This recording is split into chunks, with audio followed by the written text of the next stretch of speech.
Thank you. First of all, I appreciate your attentiveness. It's a wonderful turnout for the dinner tonight. The only thing is about the seating, we are more wide than we are lengthwise, so we'll try the acoustics here to make sure everybody gets a chance to hear all the speakers. But first of all, my name is Joe Rigoli. I'm the president of the New York Pro Scouts Association, and it's my pleasure and honor to welcome you here to the 58th annual dinner / banquet of the New York Pro Baseball Scouts Association.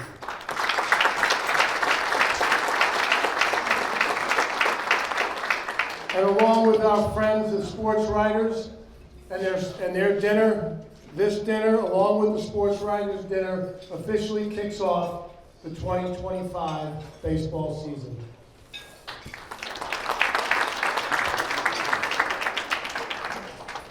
Well, before I introduce, I want to introduce a couple of people here before we get to our speakers, but I do want to congratulate all the award winners that you see up here on the dais.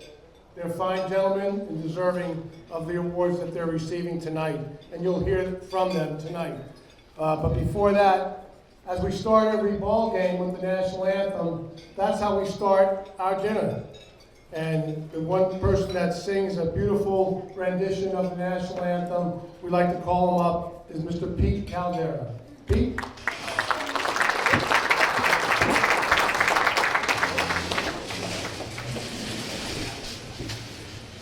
Oh, say can you see by the dawn's early light what so proudly we hailed at the twilight's last gleaming, whose broad stripes and bright stars through the perilous night, what so proudly we hailed at the twilight's last gleaming, and the rocket's red glare, the bombs bursting in air, gave proof through the night that our flag was still there.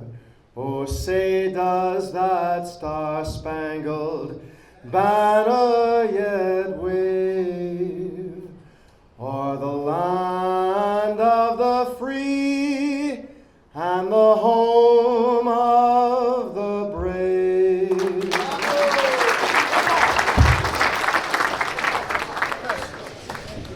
Thank you very much, Peter.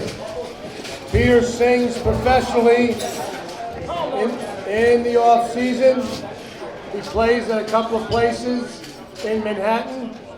So he does a great job. We appreciate his singing every year of the national anthem. But you can see Pete at some of those, you can ask him where he's playing at. I know he does 2 shows a night, so you can check him out. The second person I'd like to introduce to you tonight is the chairman of the dinner, who puts this thing together. And he starts 2026. He'll start tomorrow. It's quite an operation, and he's responsible for putting this dinner on. He does a tremendous amount of work. We all know him. We love him. And I want to introduce to him tonight, and that is Mr. William Blitzer.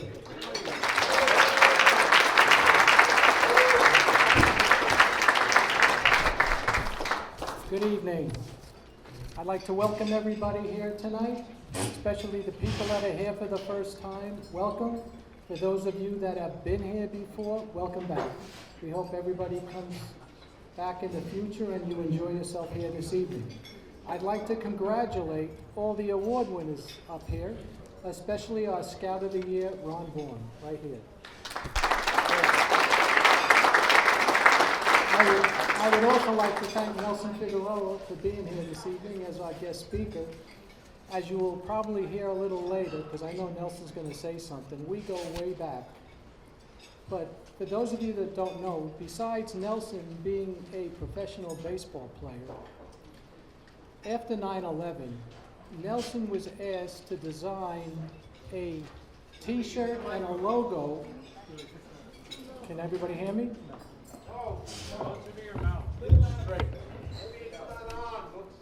How about now? Okay. As I started to say, Nelson, besides being a professional baseball player, after 9/11, being a New York City kid, he's out of Brooklyn, he designed for Major League Baseball a logo and a t-shirt where Major League Baseball used it to raise money for various charities. Now, like I said, Nelson and I go way back. He doesn't know it, but when he did this, I was very proud of him.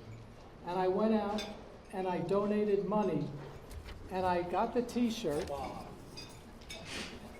I got the t-shirt at the time, and I put it away because I was so proud of the fact that I knew him, and I knew him well, that I got this t-shirt, I put it away, and yesterday, for the first time in over 20 years, I took it out because I wanted to show all you people what this man did. So this is the t-shirt that Nelson designed for Major League Baseball.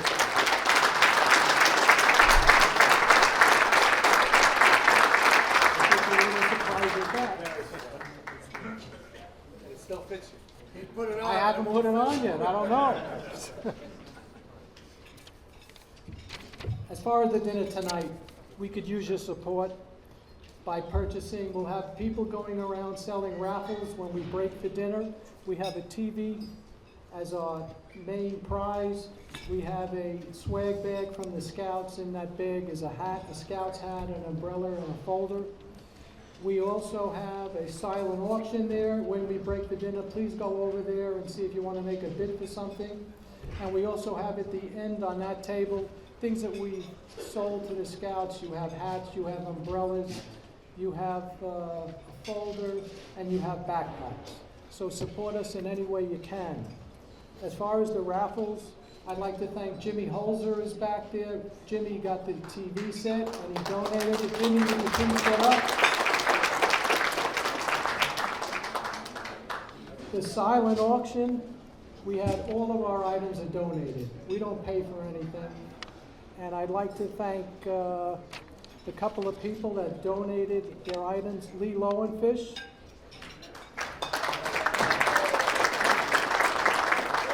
Bill Crescenza. Dave Goldberg. Gary Perone. And Ed Randall. These people have donated these items, and that's the way that we make money to pay for the expenses for this dinner. Also, as I said, I'm just doing a business, so I won't be up here long. I was asked to make an announcement this evening. Rene LaRue is the president of the New York State Baseball Hall of Fame. He was supposed to be here this evening, but he's under the weather. He couldn't make the trip down from Albany. So he asked me to please make this announcement. Tommy McNamara, would you please stand up from the Kansas City Royals?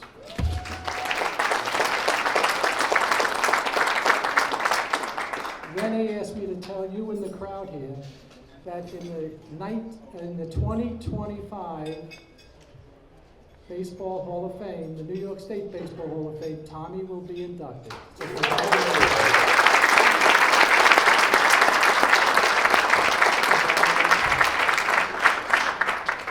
and while we're talking about Hall of Fame, I'll just make this real quick. The National Baseball Hall of Fame this week announced 3 more inductees.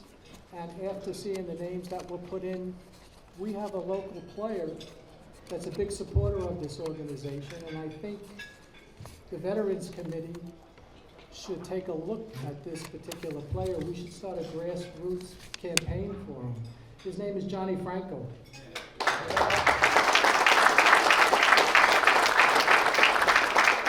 And Johnny's numbers are very comparable to Billy Wagner. That's the only reason I'm bringing it up. So anyway, we got writers here, get it going. The Veterans Committee meets, I guess, in a couple of years and get Johnny's name going on that. So with that, it's time to get this dinner started. It's time for me to introduce our Master of Ceremonies. The definition of insanity is to repeat the same mistake over and over and over again. with that, it's time to introduce tonight's Master of Ceremonies. For the 32nd year in a row, he is here to introduce another collection of bins, never was, and who the hell is that? It all goes downhill from here. He loves this game. He played this game. That's why he's here tonight wearing a cup. If you ask me, I'd say his hosting duties could be duplicated by some well-trained and lesser-paid chimpanzees, but they said no. He is the host of the very, very, very, very, very popular Remember When, a baseball nostalgia show heard Saturday mornings on Sirius XM Radio, Channel 89's MLB Network Radio.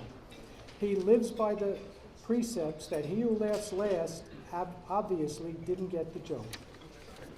Unfortunately, due to overwhelmingly demand, here is the world's foremost authority, guardian of the conventional wisdom, the best MC in his price range, and the reason you are all here tonight.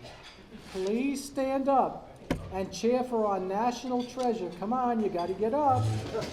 A great humanitarian, a constance to social change, and 1994 World Series most valuable player, the man, the myth, the legend, the big left-hander, our own Iron Horse, is Radio's Ed Randall.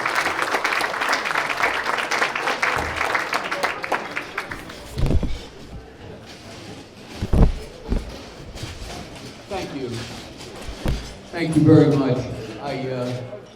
I want to apologize in advance for what you're going to hear tonight, and I appreciate your giving me your complete attention deficit.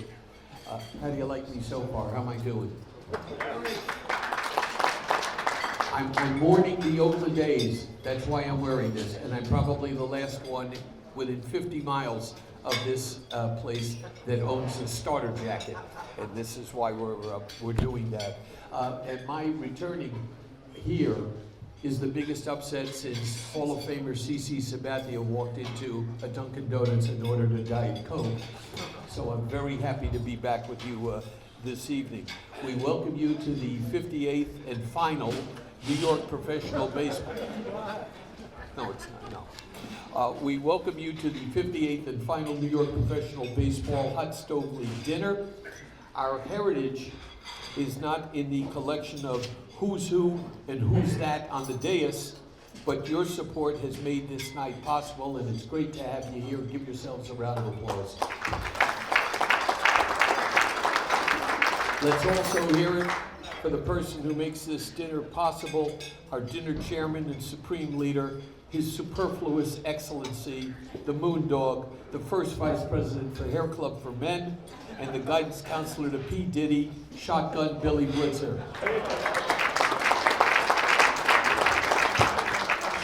I'm wearing this jacket because it's so cold outside. It's so cold that Ted Williams' head is at room temperature. And may he rest in pieces. Shohei Ohtani, Aaron Judge, and Juan Soto are just some of the big names that said they would not be caught dead joining us this evening. I'm privileged to tell you that I have in common with Ben Zobrist, Hanley Ramirez, and Fernando Rodney. None of us got a vote for the Hall of Fame this past week. Applause for that. Thank you. Since we last met, we lost Pete Rose, Louis Tiant, and Ricky Henderson. Tony Gwynn tells the story that when he and Ricky were teammates on the San Diego Padres, Ricky got on the team bus and he started walking towards the back of the bus. And Tony said to Ricky Henderson, "Hey, you got tenure. You can sit anywhere." And Ricky Henderson said, "I got no tenure. I got 15 years." It was funny when he said it.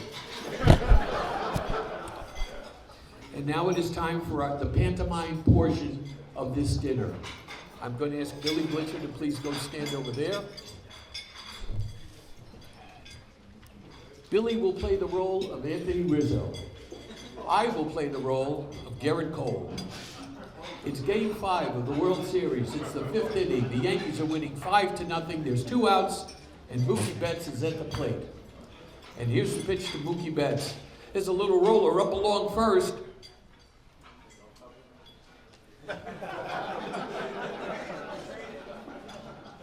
Let's hear it for Billy Blitzer.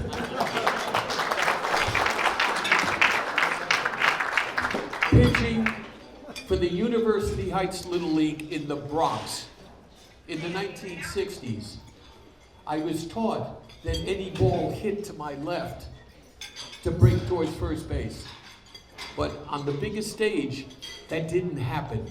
Absolutely amazing. So the first thing that Aaron Boone will do, PFPs in spring training, coming up on February the 12th. Our guest speaker came out of Lincoln High School in Brooklyn and grew up with guys known as Louie the Lip, Benny the Groin, Frankie Bones, Big Mikey, Johnny Rocks, and Nicky Shoes. He moved on to Brandeis University, became the first player from there to make it to the major leagues. For some strange reason, 832 players were drafted before him when he was selected in the 30th round of the 1995 draft. He received enough bonus money to carpet Guam. He was with the Mets when they closed Shea Stadium and he opened Citi Field and holds the distinction of throwing the first complete game shutout there by a Mets pitcher. Over a 19-year career, he played in Mexico, Taiwan, helped pitch Puerto Rico to the silver medal in the 2013 WBC, and 3 years ago, as the Staten Island Ferry Hawks pitching coach, was an emergency starter throwing 117 pitches at age 48. We've so enjoyed his work, both on SNY and Pix 11, where he's won 2 Emmy Awards. Please welcome, anyway, number 27, Nelson Figueroa.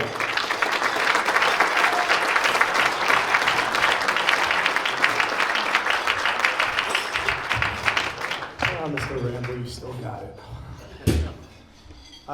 Good evening, everyone. Here to talk tonight basically about New York baseball.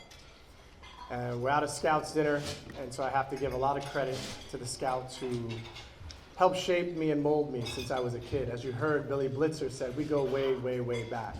And in fact, Billy Blitzer and I grew up 2 blocks apart from each other.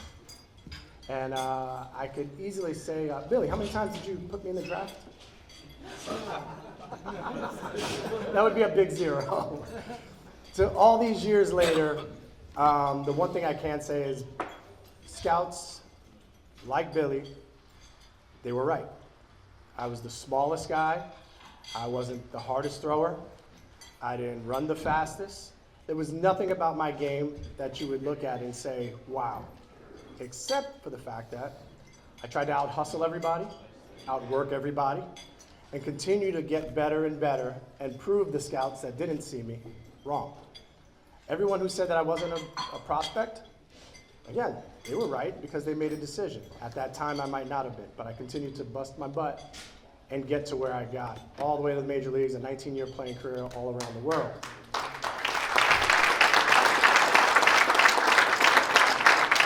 What I love about dinner like tonight is you see a lot of friends, family, former teammates, the people who have shaped you throughout the years. And I'm not even joking when I tell you every 5 years there's another face in here that I've popped up, and whether it was playing, coaching, I could start with the gentleman right here, Anthony Iapoce. So me and Anthony go way back. Let's put it this way. They used to have a thing called the New York City Friendship Team. You guys remember what that was? It was a team, out of 600 kids that would try out, they would keep 16. Again, I wasn't the biggest, I wasn't the fastest, didn't throw the hardest. But when I showed up to my tryout in Brooklyn, Joe Malone, who was the athletic director at Lincoln High School, caught me. It started to rain, but the little skinny Puerto Rican kid didn't care. He took off his jacket and had just my little Seagate jersey. Remember Seagate? Had my Seagate jersey on and no undershirt, and I continued to throw the ball as hard as I could until I knocked the old man down. Then I threw a curveball, and he said, no, son, no curveballs. I said, I'm 12 years old. I can throw a curveball. He was very impressed. We went on and had tryouts again at the next level and the next level throughout the 5 boroughs. At the end, like I said, 600 tried out, they kept 16 of us. Anthony Iapoce was my captain. So we go that far back that at the age of 12, we wound up going to Japan and China at 12 for 3 weeks.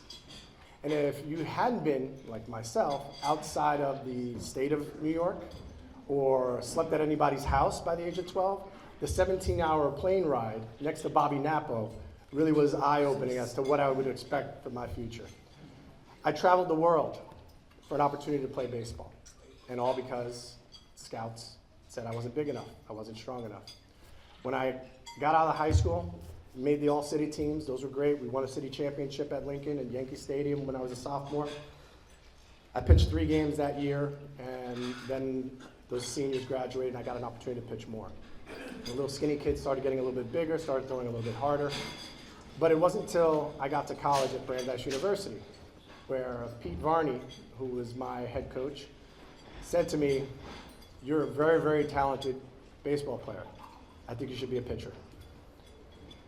That was a dagger because I thought I was going to a Division III school so I could play every position, play every day, and try to be the best player that I could be. If that was the only thing I did, it was going to be at the Division III level. I was going to try and set records and try and win and do all those great things. It took a few months to understand what he saw that I didn't see in myself, and that's what scouts do. Pete Varney played 6 years at the major league level as a catcher and saw things in me that I didn't see. Again, 5'10", about a $135, one eyebrow, throwing about 90. Why are you laughing? He remembers it. Throwing about 91, 92 miles an hour. Again, nothing that lights up the radar gun. But he said, there's something about you, the way you compete, the way you go out there and you pitch as if you're 6'5", and you throw 98 miles an hour. You don't back down from anybody. And what's that? I'm from New York. That's the way I play the game. I wasn't as good as some of the guys that I played with growing up. Frankie Rodriguez, Manny Ramirez, all of youth service, if you guys know. So shout out to Mel Zitter, again, a guy who maybe wasn't a scout, and he was a little bit of a scout, right, with the Indians? But before he became a scout with the Indians, this guy could see talent. And what did he do with me? I was with Amity, and I challenged myself that I was going to beat youth service first before I joined youth service. I kept telling him that. Never happened. But they invited me on a tournament where they got to pick 2 guys to be on the team with them. I went on that journey with them, and it happened to be at Waltham, Massachusetts. Myself and John Rodriguez pitched a combined no-hitter, and that day, the pitching coach from Brandeis happened to be watching the game in the backyard of the baseball house. Saw me pitch and said, "So where are you going to college?" I said, "I'm not really sure yet. A lot of the big league schools said I'm too small, won't pitch to my junior year." And he's like, "We'd love to have you here tomorrow." Great academic college, but not known for their athletics or their baseball. But when I started learning more and more about Pete Varney and what his vision was, it was an easy decision. And thank God I made that decision. On our ride home from Waltham, never forget Mel Zitter asking me again, will I come join them? Will I come play with them? And I looked him in the eye and I said, "No, not till I beat you." And he gave me the, "Well, Nelson, you'll always be a legend in your own mind." Nothing pissed me off more than hearing that. And I said, you know what? The challenge to myself isn't necessarily beating them one time. The challenge to myself is to see if I can keep up with them. So I joined them that year. And the following year, I had pitched after college in the Cape Cod League. Again, 72 scouts at the All-Star game. And there I was, grunting, throwing as hard as I could, all 91, 92 miles an hour. And I remember when the manager said to me, he goes, "Hey, go get him, kid. Give him everything you got." I warmed up. He went from the front of the dugout to the water cooler. By the time he came back, 7 pitches later, I was done with my inning. And he sees me and he's like, "What happened?" That was it. I'm done. 7 pitches, including a strikeout in front of 72 scouts. All of a sudden, I was no longer that skinny little kid who couldn't compete. All of a sudden, wow, he just got out guys that we'll probably see in the major leagues. And a lot of them made it to the major leagues, including myself. But that was, I think, the moment where it all started to come together, where that belief and the New York attitude started meshing together, knowing that baseball is baseball now. I can compete with anybody. And so 1995, the call comes. drafted in the 30th round by the New York Mets. Dream come true for a kid who grew up a Mets fan. However, of which I remember the negotiations went a little like this. Paul Beretta, may he rest in peace, he was the scout who was lost the day he found me. Literally was at the wrong field at the right time. And he saw me pitching, saw me strike out the side, asked the kid who was holding the radar gun, how hard was he throwing? He said 91, 92. And he said, oh. He's like, is this the, how do you do? He struck out the side. And he's the closer? What inning is this? The 11th. Closer? No, starter. He's been pitching the whole time. That's pitch number 138 that he just threw at 91. And Paul Beretta was just shocked and baffled. He just stumbled onto it, and he put my name in there, and I wound up being drafted. New York Newsday had me as the 3rd round draft pick of the Mets. They were wrong. The reality was, when I talked to Paul Beretta, you're the 30th round draft pick, and here's how negotiations are going to go. $2,000 and your last year of school paid for. And I said, wow, okay. I was thinking more like $25,000 for my last year of school paid for. So let me see what I can do. $2,000 and your last year of school paid for. We went back and forth as it went from 15 to 10 to turn around, looked at my mom, and my mother said to me, what have you always wanted to be? What did you write on every single paper when you went back to school after the summer did you want to be when you grow up? A Major League Baseball player. Who's giving you an opportunity? The New York Mets. What is there to think about? Go there, get your foot in the door, and prove them wrong. You're not a 30th round draft pick. You're going to be a major leaguer. So she might have been the best scout of you all. At the end of that, I joined the Mets, took the deal, signed my contract on Jerry Honeysucker's desk, and they announced in the 6th inning that Nelson Figueroa from Abraham Lincoln High School is headed down to Florida tomorrow. He just signed his contract to be a Met. Hopefully we'll see him soon. I get a standing ovation at Shea Stadium. I could have been done right there. Instead, I get down to spring training, and I put on Howard Johnson's jersey and Dwight Gooden's pants. Now, it's not a pinch me situation. It's I'm trying to stay cool, calm, and collected. Meanwhile, I called my dad. I was like, I was wearing Dwight Gooden's pants today.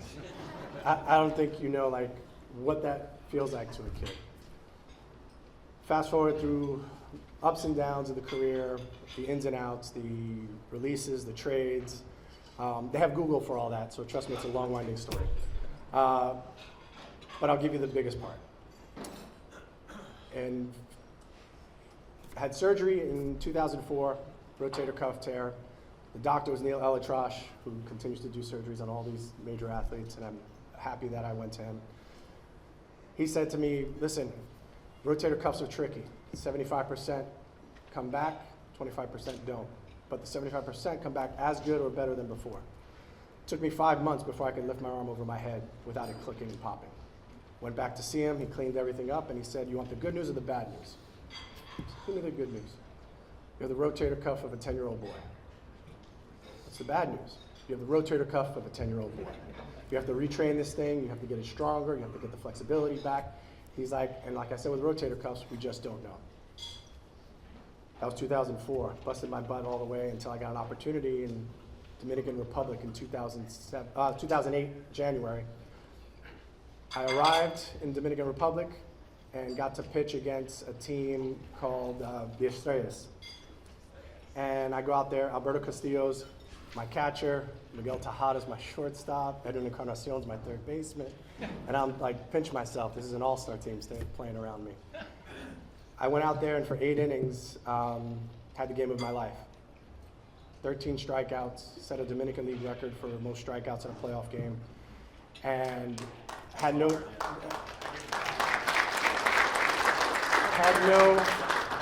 idea that there was a scout in the stands that was watching.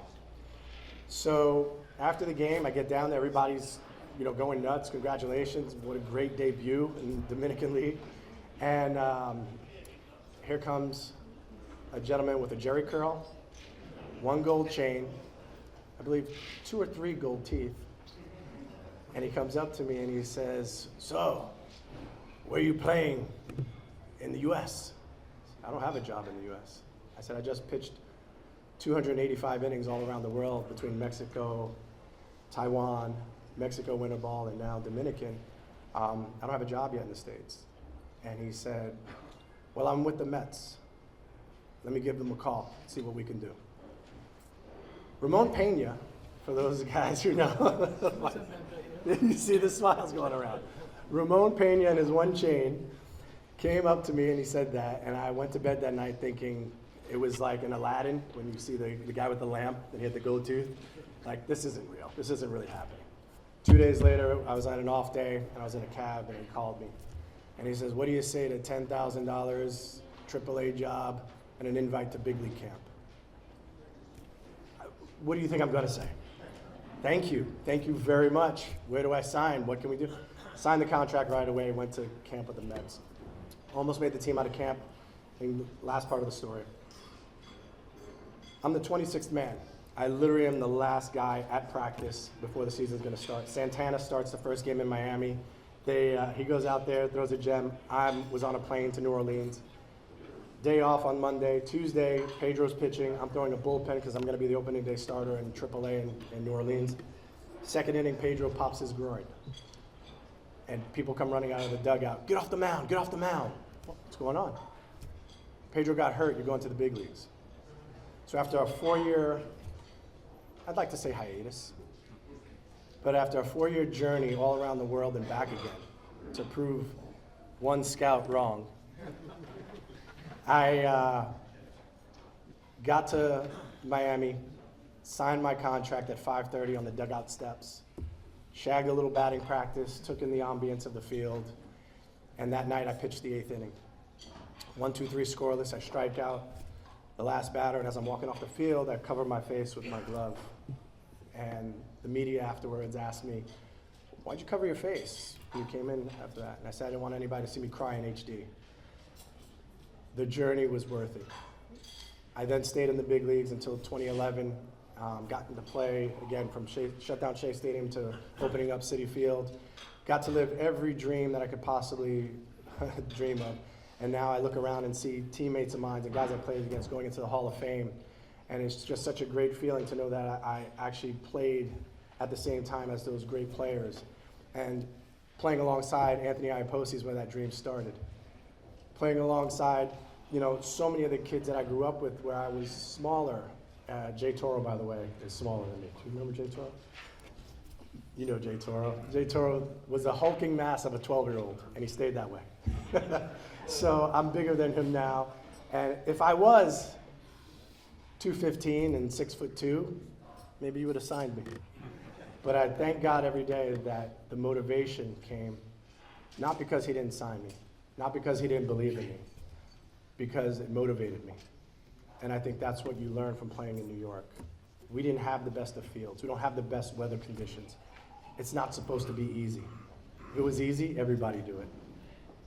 So when we got a chance to make the major leagues, it was more than a dream come true because we did it for everybody that we played with, everybody we grew up with, all the coaches that we had along the way. They shared in that journey, they shared in that joy. And for me, nothing could be better that my post-playing career, I get to talk about sports and talk about baseball and give my opinions. And although I don't judge people, I feel like I can give opinions of what it's like to have success and what it's like to fail. I've done both. But at the end of the day, I've come out on top, and I'm here with you guys tonight. Thank you so much.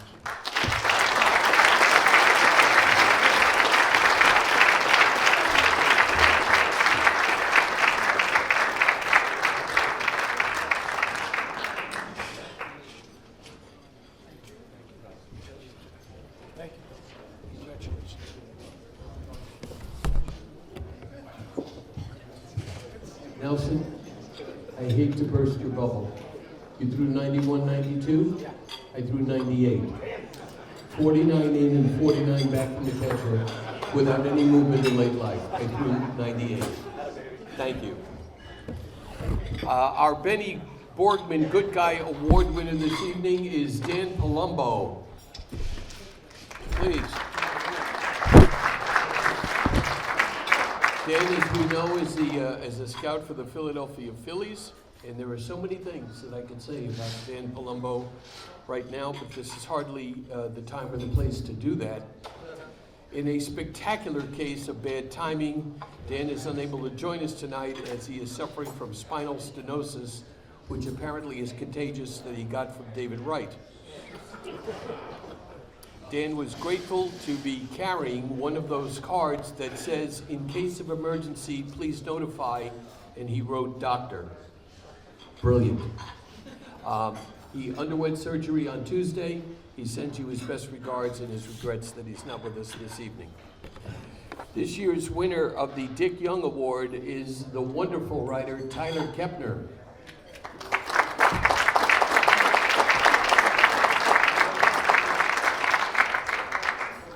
Born to poor Chinese parents, as a teenager, I thought that's a great line. Born to poor Chinese parents, as a teenager growing up in Philadelphia, he created a monthly baseball magazine. While at Vanderbilt University, he received internships at the Boston Globe and Washington Post.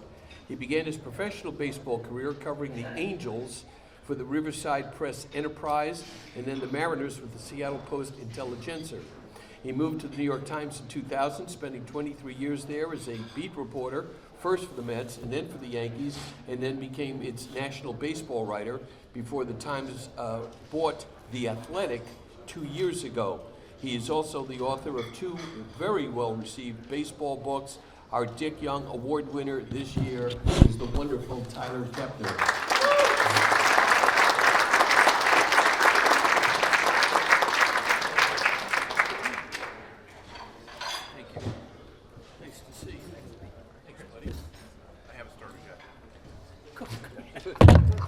My brother has that very jacket, so. I didn't even know I had this. Yeah. I didn't know I had it till Tuesday. Well, thank you very much. I'm very honored to be here. It's interesting. I was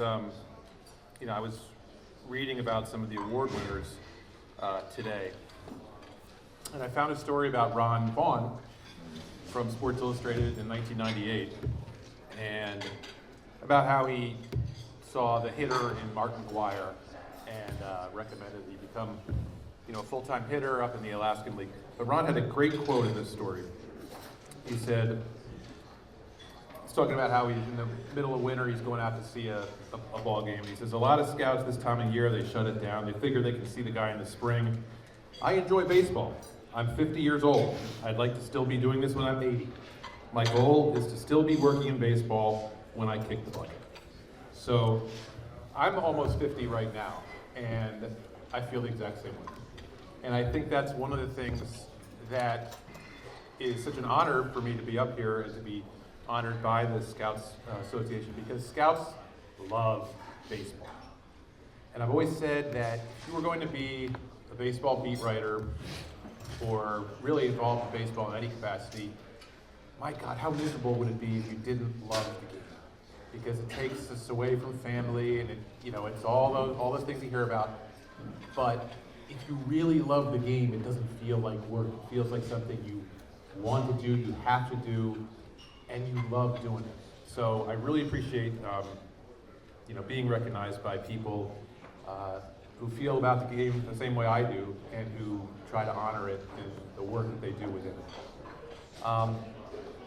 We've all been scouted really in any capacity, any walk of life. Scouting, has really tangible benefits, and my story is kind of like that too. As Eddie said, I started in this business very young. When I was about 14, 15, I started writing a little baseball magazine outside Philadelphia. Phillies were great. They let me in to do interviews. Every year the San Diego Padres came to town, I would try to talk to Tony Gwynn, who besides being the best hitter in his lifetime, was also one of the nicest people I've ever met. And the last year that I was doing the magazine, I was at Vanderbilt by then, and I was wearing a Vanderbilt shirt. Tony noticed it. And he said, "You're at Vanderbilt now?" I said, "Yeah." And he said, "I want to introduce you to our beat writer. His name is Buster Olney. I think you guys will get along great." I didn't know Buster. I didn't know he had gone to Vanderbilt. He was covering the Padres for the San Diego Union Tribune. Tony went and found him and brought him out and introduced me to Buster. Pretty cool of Tony Gwynn to do that. I mentioned him because that's sort of the bird dog scout in my story. Tony notices me, makes the introduction to Buster. Buster goes to the New York Times a few years later. He tells his sports editor, a guy named Neil Amder, he says, there's a young writer out in California, he's covering the Angels. I think he's got some promise, you might want to take a look at him. Okay. So this is how Neil Amder, my old sports editor, worked. He was, and what really convinced me to work for him, because I never really thought I'd work in New York. I thought I'd work in Philadelphia or Boston or somewhere else. But this guy cared so much about getting the best staff possible that he was the best scout I've ever seen. He scouted Anthony McCarron's wife as well for our staff. We had an amazing staff, and what he did was, when I would come in to town with the Angels or then the Mariners, he would just say, let's get a coffee. There's no job or anything, just like get to know you a little bit. It's okay. So he got to know me a little bit. Then he got a job opening in his paper. He said, okay, now he's going to put his scouting mind to work. Back then, and it's maybe a reason that the Seattle Post-Intelligencer isn't around anymore, we didn't have a website at the Seattle PI. This is 1999. And so when writers would apply for jobs, they'd send their clips, you know, the best 10 stories you've ever written, basically. And I think it's somewhat similar to if you're scouting a guy and all you have is video of 10 pitches that hit 100 miles an hour, or 10 swings, you know, just perfectly executed swings where you get that line drive, that home run, whatever, the 10 best things a guy is going to do. But that doesn't give you the full picture of what you're getting, right? A scout scouts a player for everything, for the getaway day on a Sunday in San Diego, for the doubleheader on a Tuesday in Kansas City, you know, for game 155 when you're, you know, out of the race. You scout them for every single day of the year. So what Neil Amder did was he said, there's no website, I can't see his day-to-day stuff, and I don't just want to go on his 10 best stories. Everybody's got 10 good stories that are going to jump. So he called a friend out in Seattle and he said, there's this writer I'm looking at, he's pretty young, and it might be a big jump, but I want to see how he does on a day-in, day-out basis. Can you buy the Seattle PI every day for a week? You know, May 7th to May 14th, let's say. Clip out his stories and send them to me at the end of the week. And I guess, you know, it must have been a good week, but really it just, when you honor the game, you try to bring your best every day. And what he saw, I suppose, was that particular week, maybe it wasn't part of my clip package, but that I could give him the kind of day in, day out job that he was looking for. So I always appreciated that, and I feel like scouting, that's scouting at its best, whether it's baseball, whether it's sports writing, whatever it is you want to look where nobody else is looking, you want to look for things that people aren't going to see, and make the best judgment on what you might get on that everyday basis. So I owe my job at the New York Times, you know, 25 years now basically for the company, to that kind of scouting eye and that belief that a talent scout essentially had on someone who's very young and pretty raw, but he did the work to see what he might be getting. So again, thank you very much. It's an honor to be here with people who love the game, with the way scouts do, and with people who put in that effort to find out what they're going to get. So thank you very much.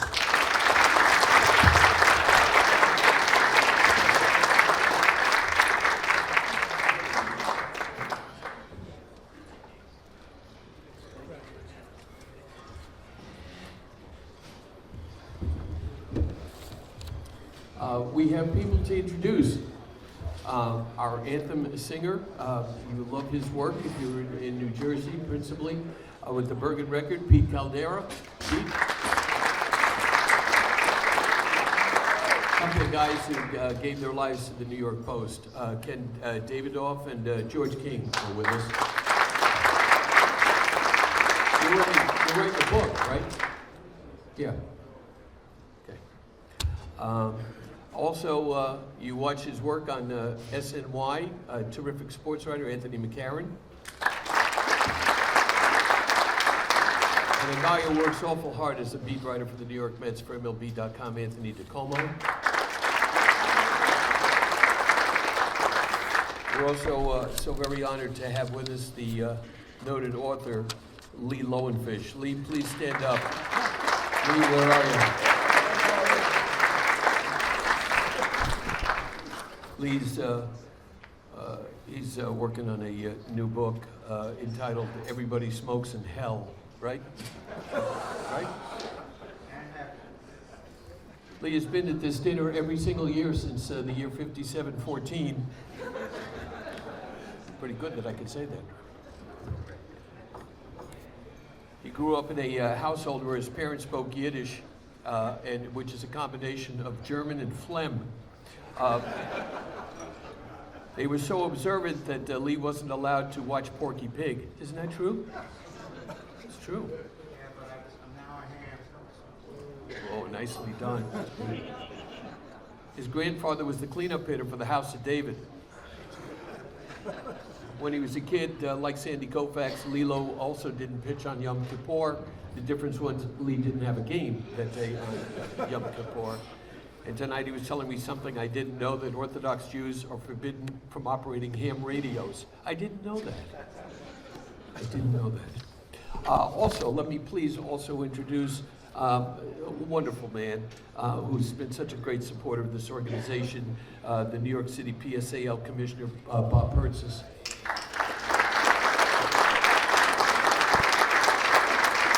Another great supporter, the president of the Greater New York Sandlot Alliance, Vic Feld. And the general manager of the Staten Island Ferry Hawks, who told Figueroa he had to go out and pitch, Gary Perrone. And we have so many scouts in attendance, starting with the wonderful John Saprini with the Cincinnati Reds. And he's joined by a teammate, Ken Silber, from the Cincinnati Reds.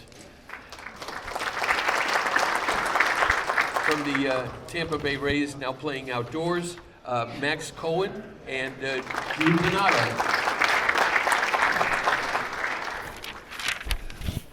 From the Kansas City Royals, the previously noted future Hall of Famer, Tom McNamara.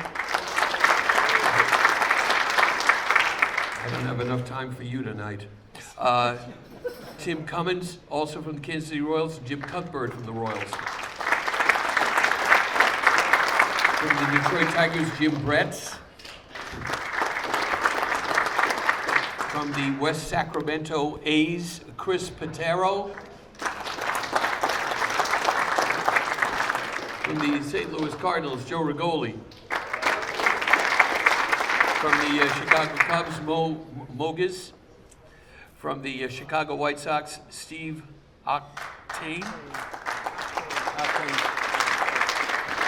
From the world champion Los Angeles Dodgers, Wilfredo Gonzalez. From the New York Yankees, who have to practice PFPs, Don Corona.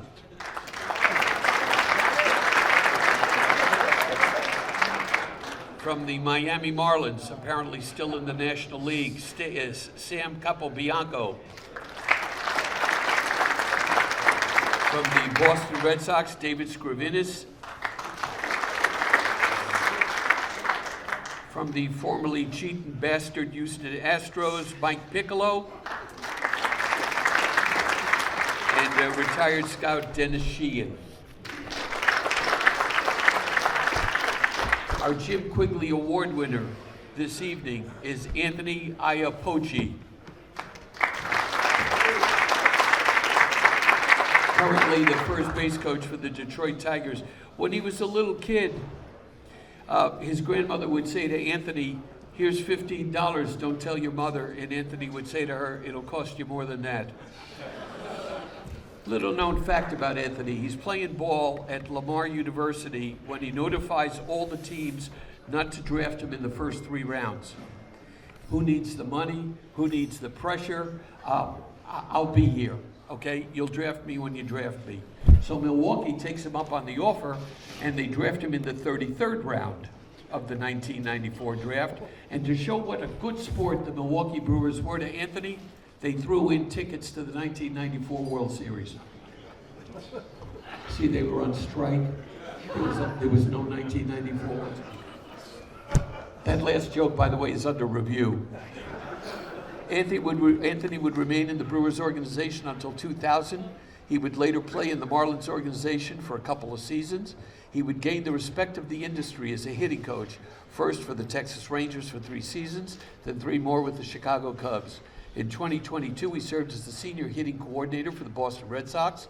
2 years ago, he was the manager of the Detroit Tigers AAA club in Toledo before being elevated to the Major League's coaching staff at first base, where he does a lot of bending, picking up other people's equipment. This offseason, he's been very busy writing a book with the working title, They Call Me Mother, but that's only the half of it.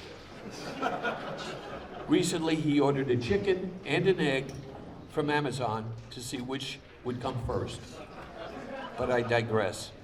Ladies and gentlemen, here's our Jim Quigley Award winner, Anthony Iapoce.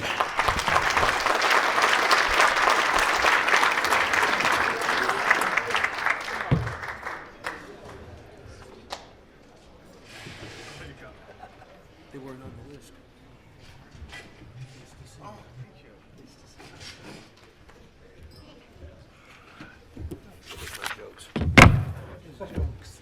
Been coming at this for about 12 years. I've been waiting for the day I could get destroyed by Ed up here.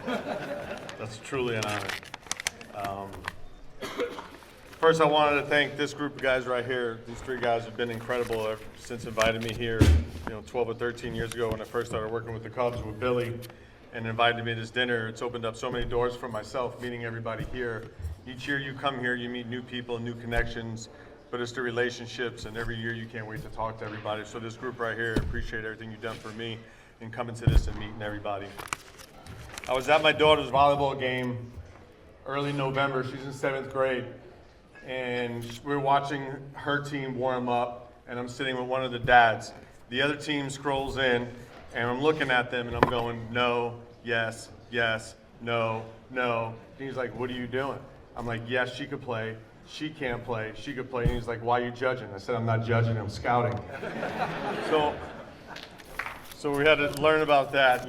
As a coach, and you're always scouting. When I first started coaching with the Marlins, it was a really scouting organization. They always taught you how to grade, 20 to 80 scale. So anything you do, you're scouting. That glass of wine I had, 70. That glass of water, 20.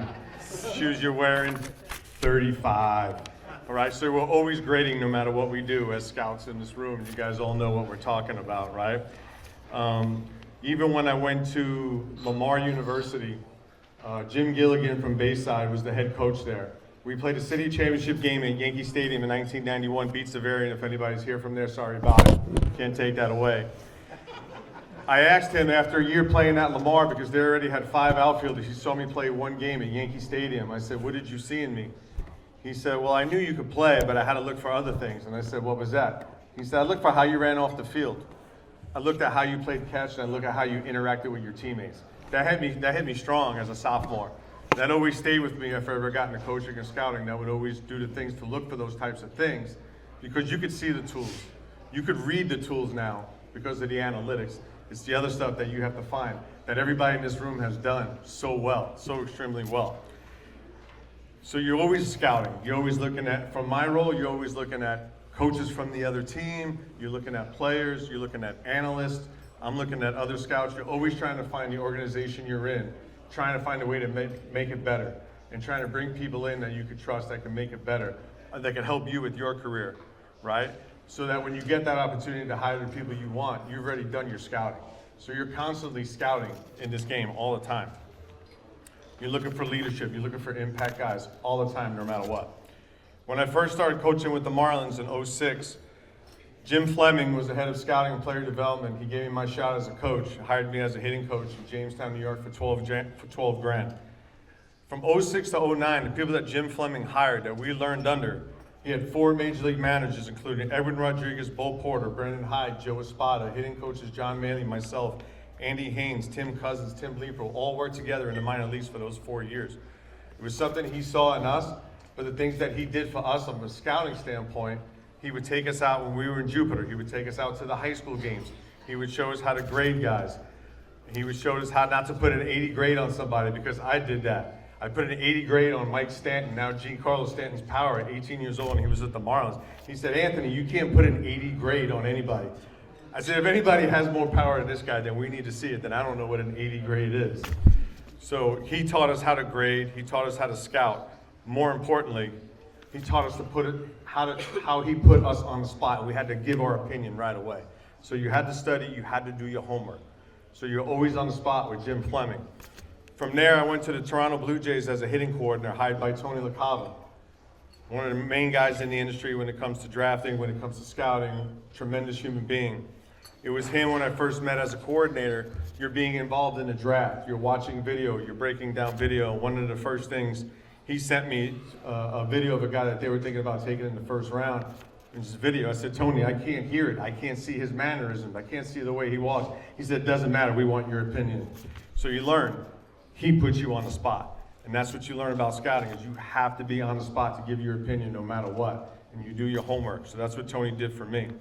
He put me in the international, sent me to the Dominican Republic, and did scouting down there, even though I was a hitting coach.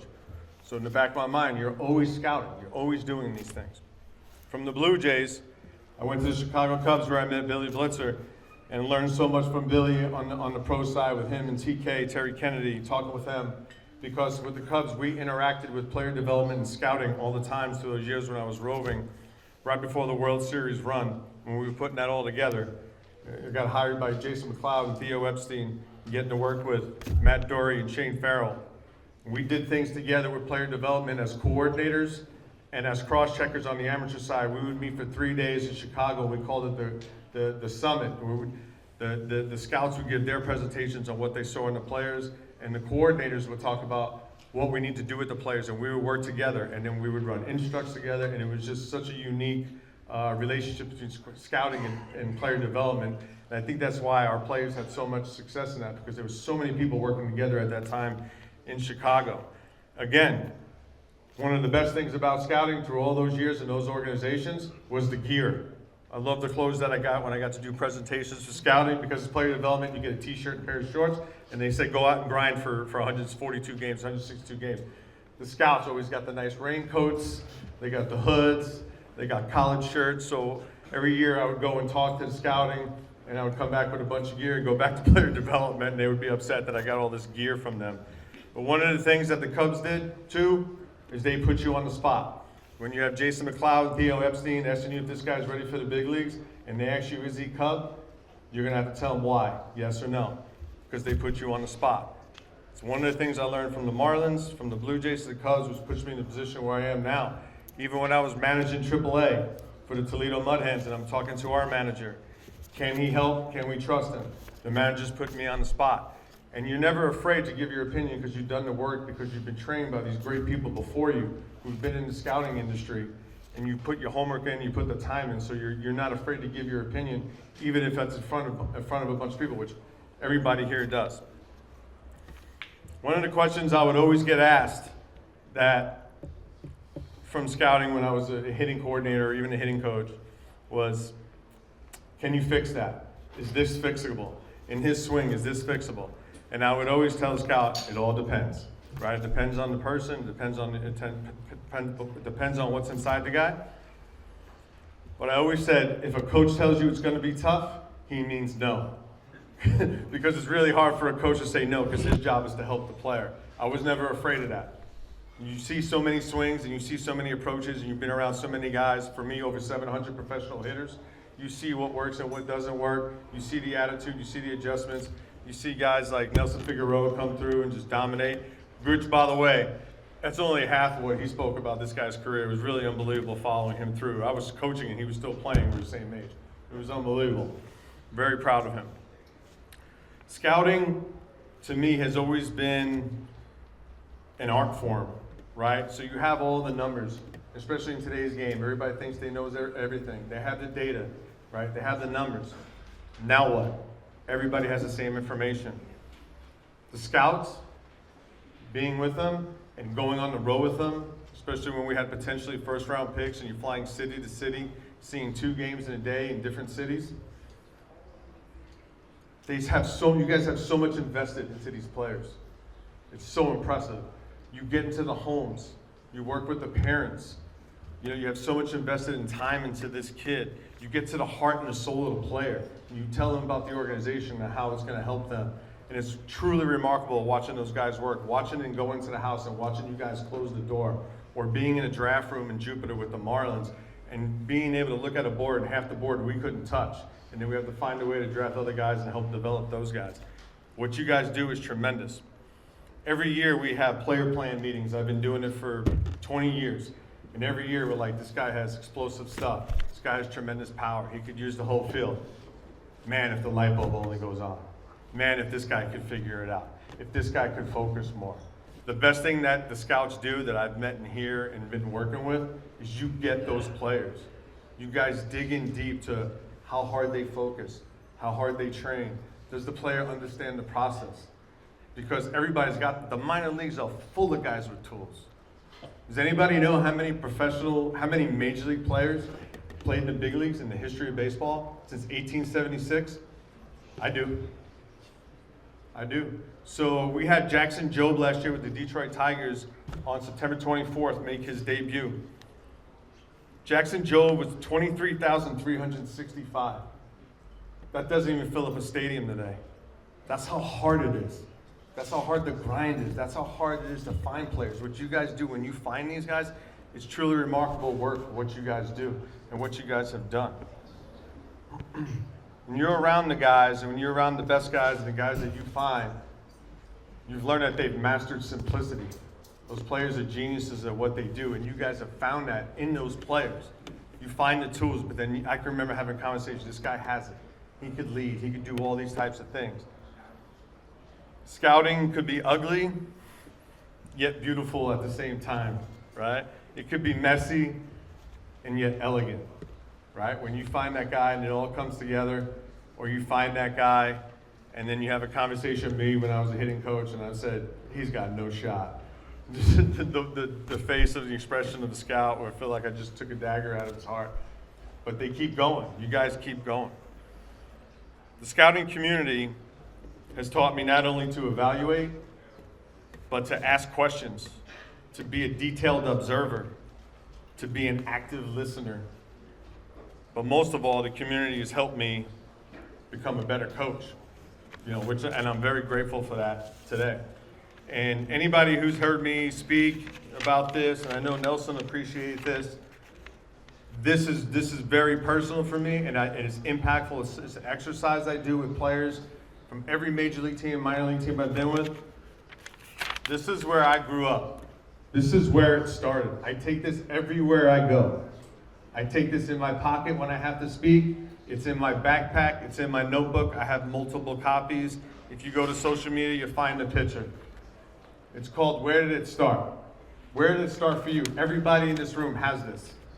So one year in 2014, I was working for the Cubs. I was feeling a little stale. I went to my old neighborhood, walked down the street, got super emotional, Italian-American style, right? Started thinking, wow, forgot about this. This is where it all started for me. So I showed our one of our coaches, Tim Cousins, and our pitching coach at the time, Derek Johnson, who's now with the Cincinnati Reds. And they wanted to find their spot. So we went to Google Earth and they found their spot. We have the New York City, Queens guy.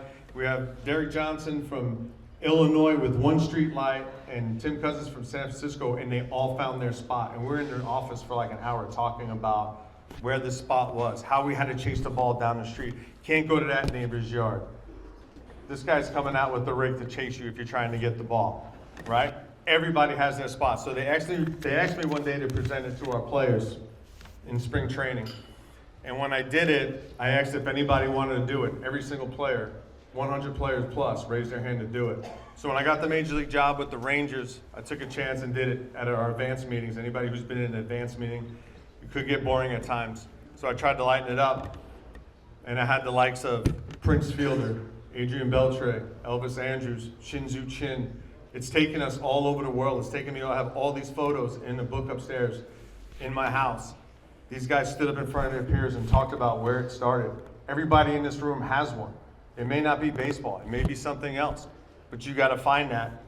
And if you don't, you keep looking for it and you find that. And so you don't have to go back. It's always with you. You guys understand that?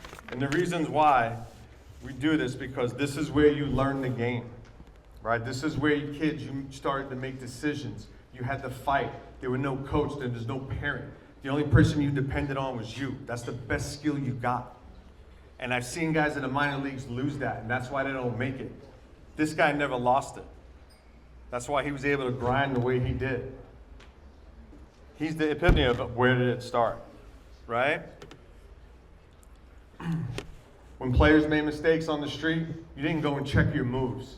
You didn't go check your swing. You used that time for thought and imagery, and you made adjustments on the fly. You didn't rely on anybody. You bet on yourself all the time. Everybody in this room could find out where it started, okay? So when in doubt, go back, or better yet, keep it with you no matter what. Again, it's the biggest tool you got. Again, it's taken me all over the world. You guys could use this. I've done and speaking at colleges or even certain businesses, and people have found that spot so you remember what it was like to get out there, and you had to keep score, and you had to argue, and you had to fight for what was yours. And if you lost, you didn't get to play. Okay? So we want to make sure that in the next wave of players that we're teaching all that stuff. Okay? Because it's the most powerful tool you got. Where did it start is the most powerful thing you have, where you believe in yourself, no matter what.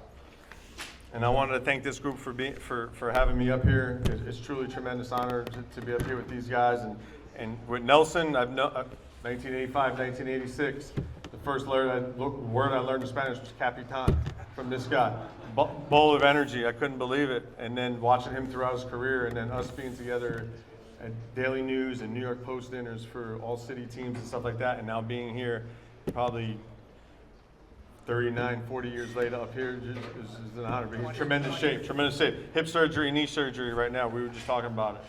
But again, this right here, 23,000 Major League players right here. This is where it started. It connects to your why. Find it, look it up, post it, whatever you need to do. My wife's on me I've interviewed over 100 Major League Baseball players. Anthony Rizzo's taking us from Jersey to Florida. Javi's taking us to Puerto Rico. We've been to Vegas. You've been all over the world with this. My wife's all over me about trying to do something. Nikki D's on me about it all the time, about doing something with it. But I've interviewed over 100 big leaguers, and have them, when they talk about where did it start, we've had guys cry, we've had guys laugh, they get emotional, it brings them back. When I was a hitting coach, we'd post every single picture on the wall, so when they'd be struggling in the cage, before we start to do anything, they start to get crazy and try and change their swing. I say, bro, look up on the wall. You lose that right now. Let's get back to that and let's get after it. And 99 of 100 times, that's all it took, is for them getting back to where it started. So I want to thank you guys for having me. I appreciate you too.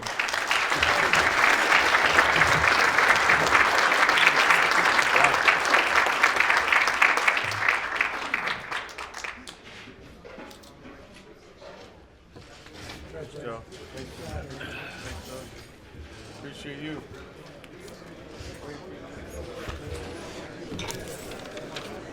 I want to just take a quick moment, if I could, to introduce Sal Agustinelli, the International Coordinator for Scouting for the Philadelphia Phillies.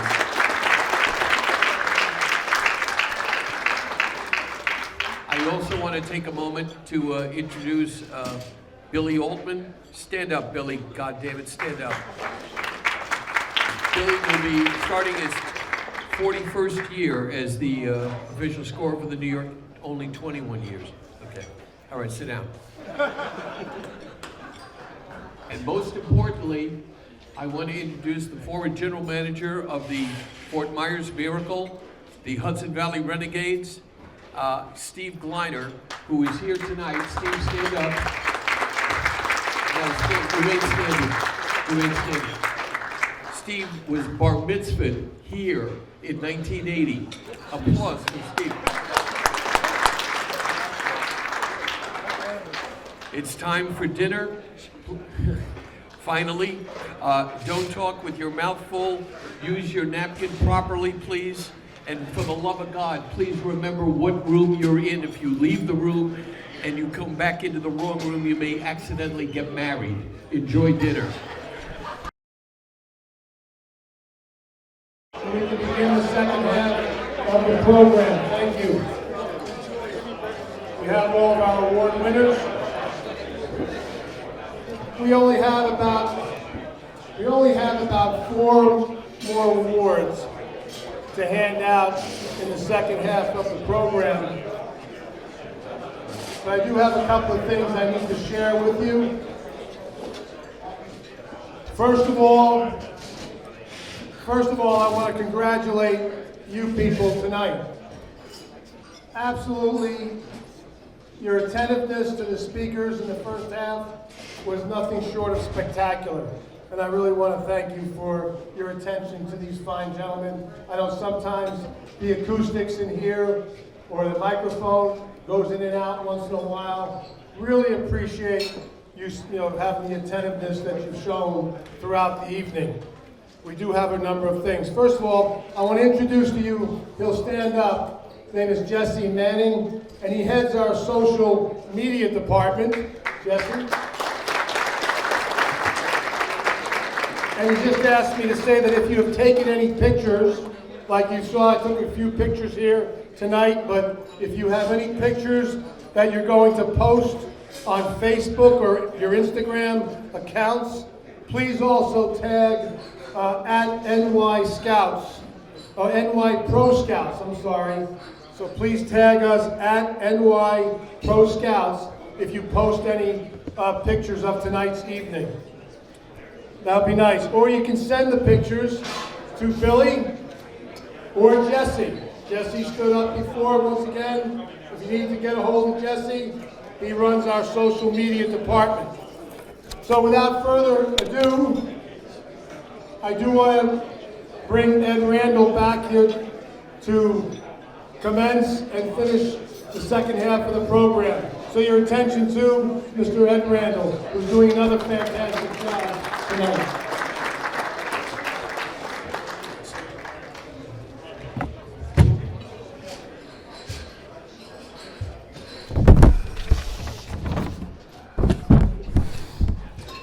First, a round of applause for those people who prepared and served our meal tonight.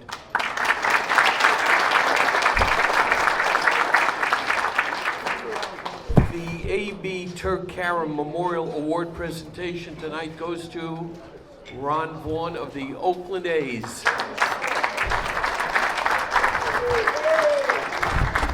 The A.B. Turk Karam Award, Memorial Award, given on behalf of A.B. Turk Karam, who is, as Casey Stengel would say, still dead at the present time, is awarded to someone who works for an organization that is as dead as Old Turk is, the Oakland A's. Ron signed out of a Dodgers tryout camp and played 4 years in the early to mid-'70s.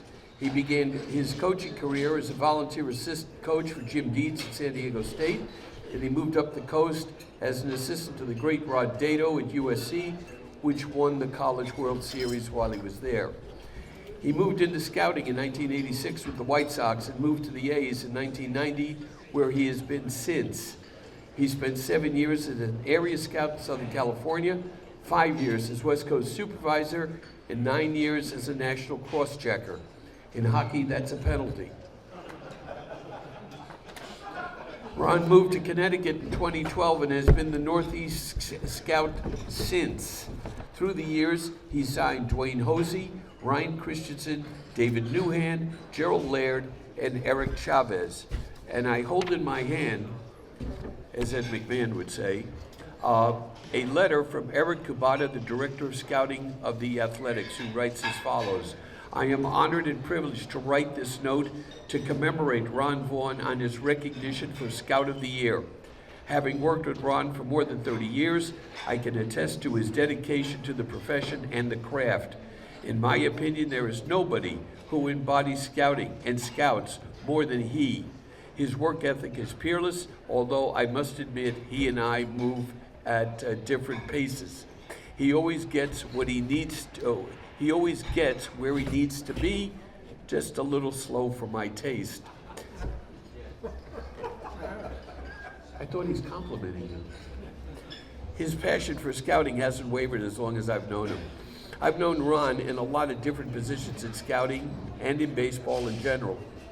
From cross-checking to being an area scout to being a hitting consultant to Mark McGuire, he has always been loyal, professional, and dedicated. Most importantly, at this point, Ron is family to me. Baseball brought us together, but it's brotherhood that carries us forward.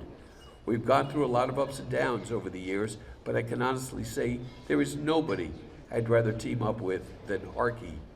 Thank you to the New York Professional Scouts Association for honoring Ron and giving him this recognition. Please welcome our A.B. Turkaram Award winner from the West Sacramento A's, Ron Vaughn.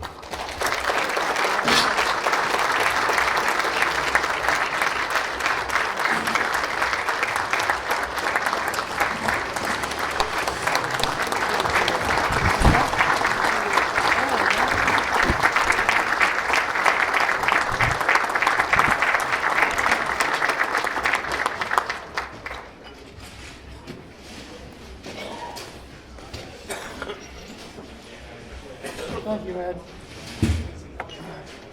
Just being nominated for the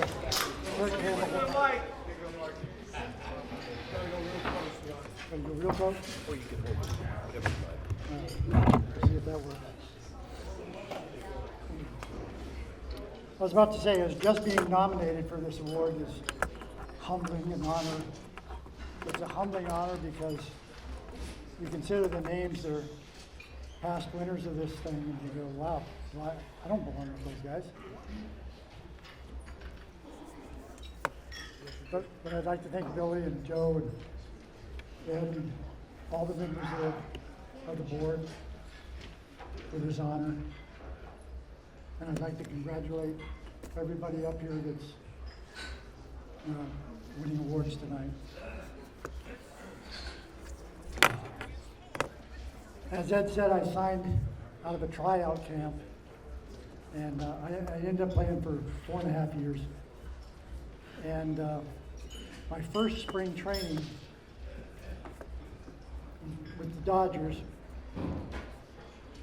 AAA team was going to play the AA team the first day after we got there. And I got my workout in, rushed out to the field to watch these guys play. I saw Ron Say, Steve Garvey, Billy Buckner, Tom Pachorik, Lee Lacey, Dave Lopes, Yeager, Ferguson, all these guys playing in this game. And I went, wow, if these guys were not in the big leagues, I got no chance. So that's my first experience with scouting, I guess.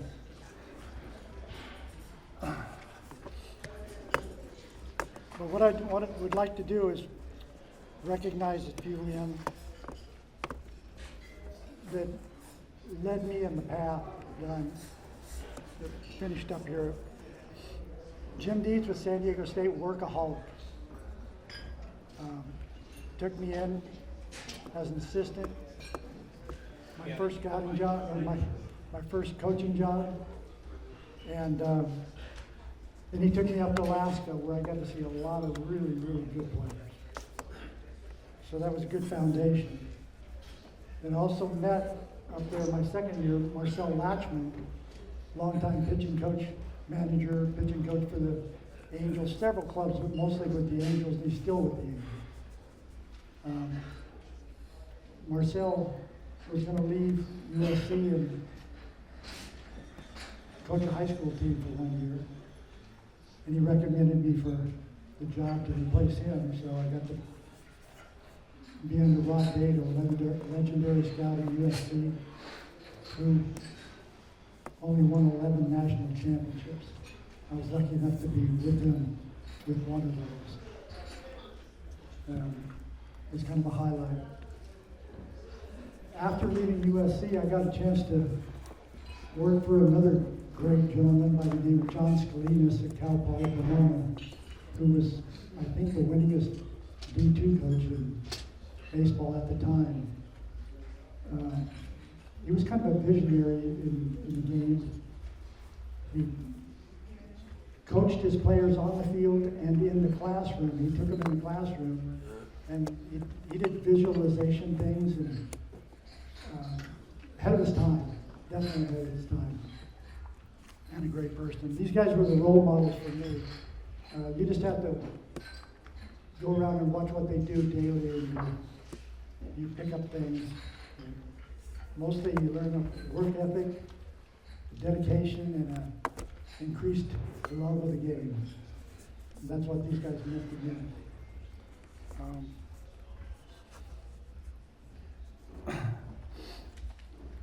When I ended up getting my first scouting job with the Chicago White Sox, recommended again by Marcel Latchman, gave me the opportunity to scout.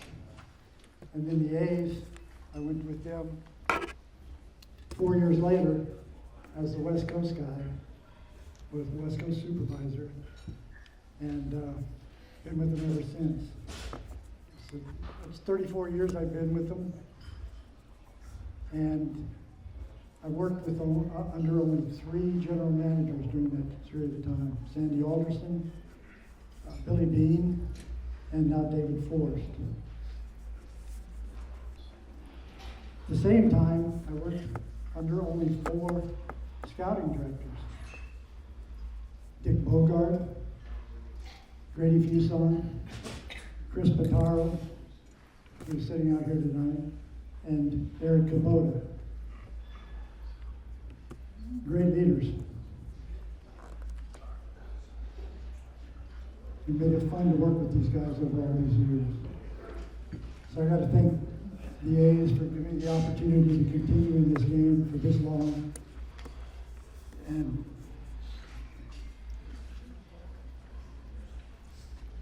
enjoy the game the way I do. As a player, I was never the best player on my team when I was growing up. But I just kept playing because I loved it. And got the chance to go to a tryout. And I think I just signed because they needed an outfielder. But it was worth it. And I'd do it all again.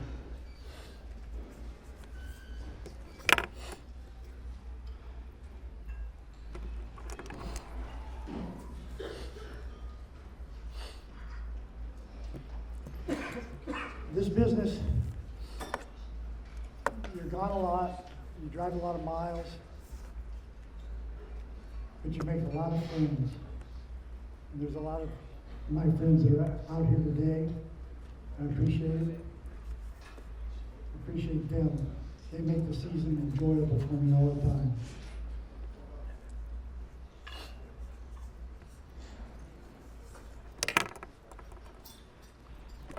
I had the pleasure of coaching the East Coast Pro team and the area code team ever since I moved up to Connecticut. And it's given me the opportunity to work with people like Stafura. And it's really enjoyable to be around these guys and see them go do their daily things, day in and day out for a couple of weeks, 2-3 weeks at a time, being with those 2 teams. And that's what this game is all about, the future. Guys like Sammy who are going to continue this game and be the stars of the future. And that's enjoyable to be around. So my goal now is just to keep going until we can get a new stadium for the A's and see how it comes out. Looking for big things. With the A's, we're always looking for big things, right, Chris? Anyways, I'd like to thank all these people. The person I'd like to thank the most is my wife, Barbara. She's always been there for me. She's the backbone. She's understanding about the long hours, the miles that we drive. When I was cross-checking, I'd be gone a week and a half, 2 weeks at a time, come home for 2 or 3 days and be right back at it. She never complained. Then when we moved up here to Connecticut, during the Northeast, we'd be gone down south watching college teams for a month. and she's holding up the farm at home. I can't thank you enough. Couldn't have done it all these years without you.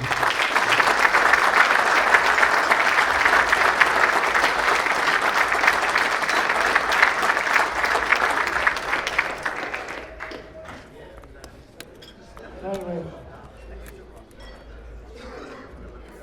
I want to thank all of you for coming out and sharing this evening with us. I really appreciate it. Thank you very much.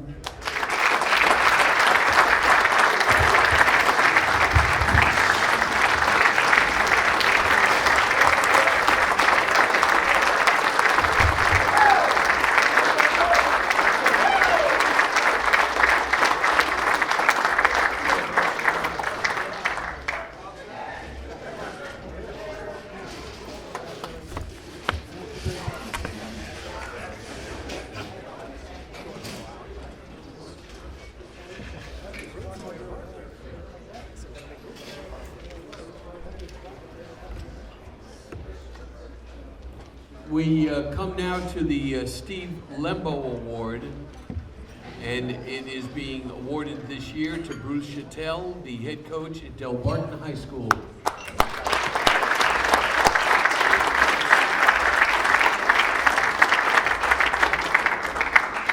Success runs in the Shatel family. His father, Harry, coached Morristown High School to 752 wins.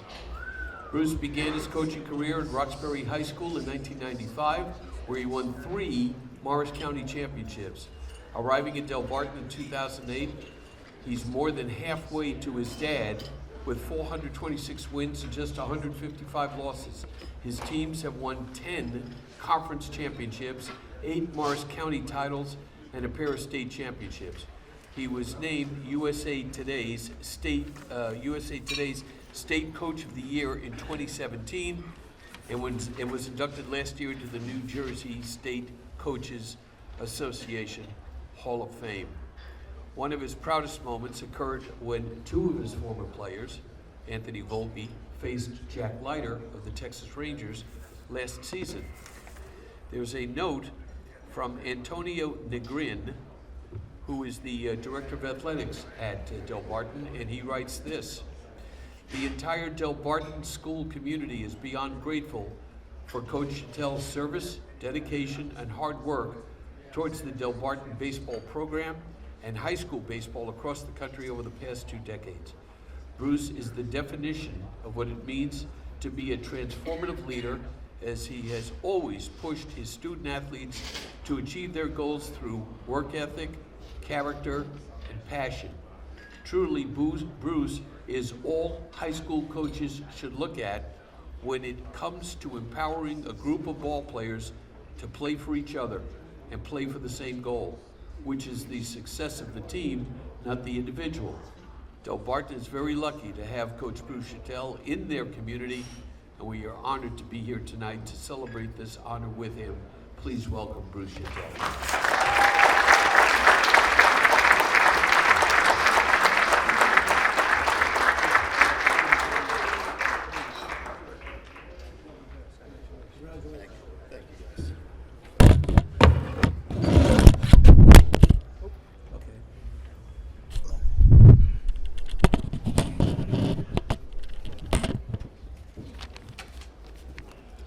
As I stand here before you tonight, I have one goal. My goal is to talk less than my good coaching friend Matt Roventini did a year ago. Matt said he spoke for 4 minutes. I find that hard to believe. Matt is a talker. He's very good at it. He's also an excellent coach who I enjoy competing against every year. I didn't have the opportunity to be here a year ago, but I want to congratulate him on receiving this award last year. Congratulations, Matt.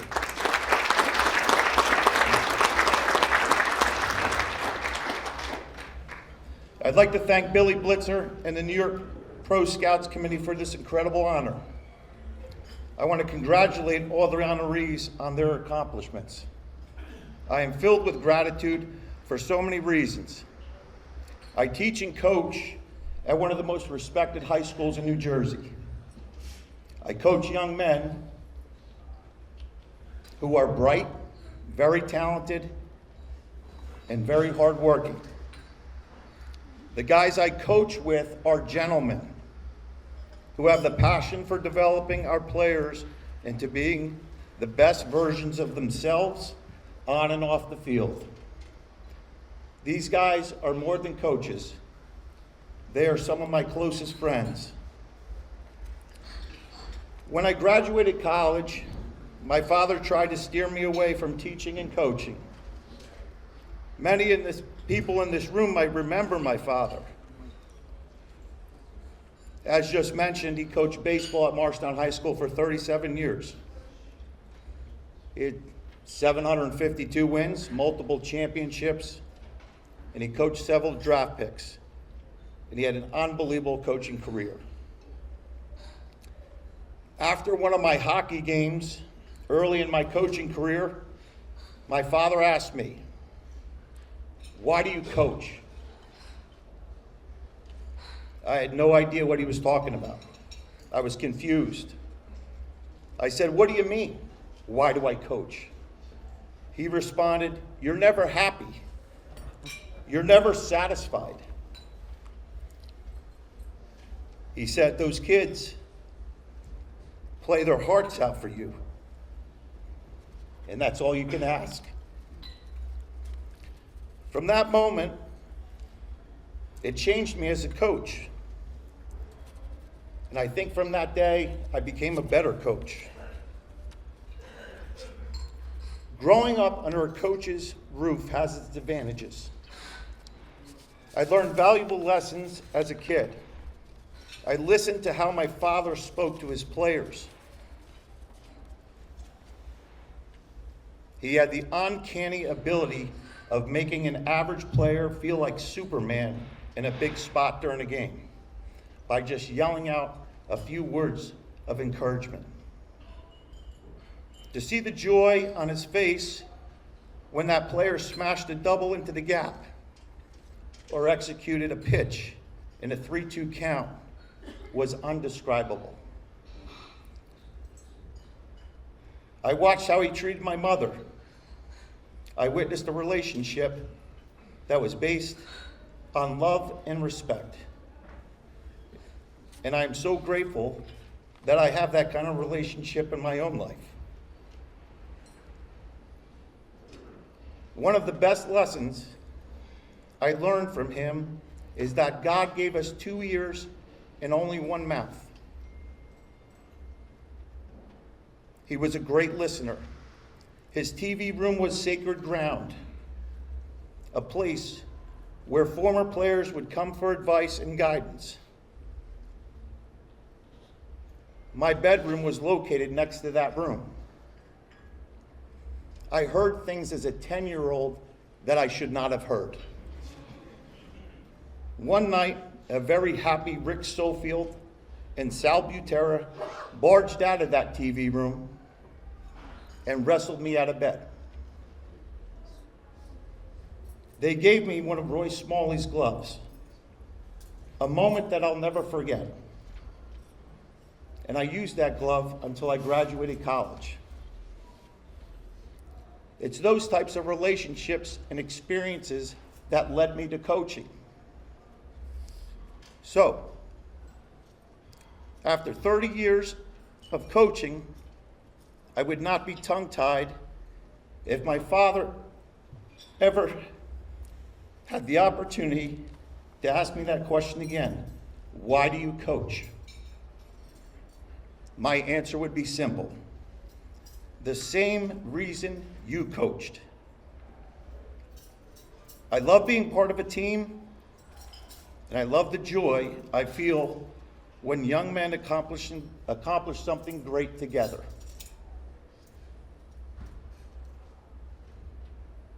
But more importantly, I coach because most of the people I love in my life I met through coaching. You can't put a price on the relationships that this profession has given me. I am so thankful for all of them.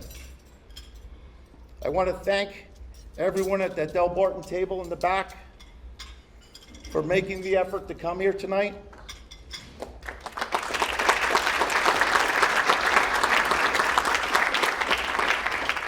You all are very special to me. Thank you.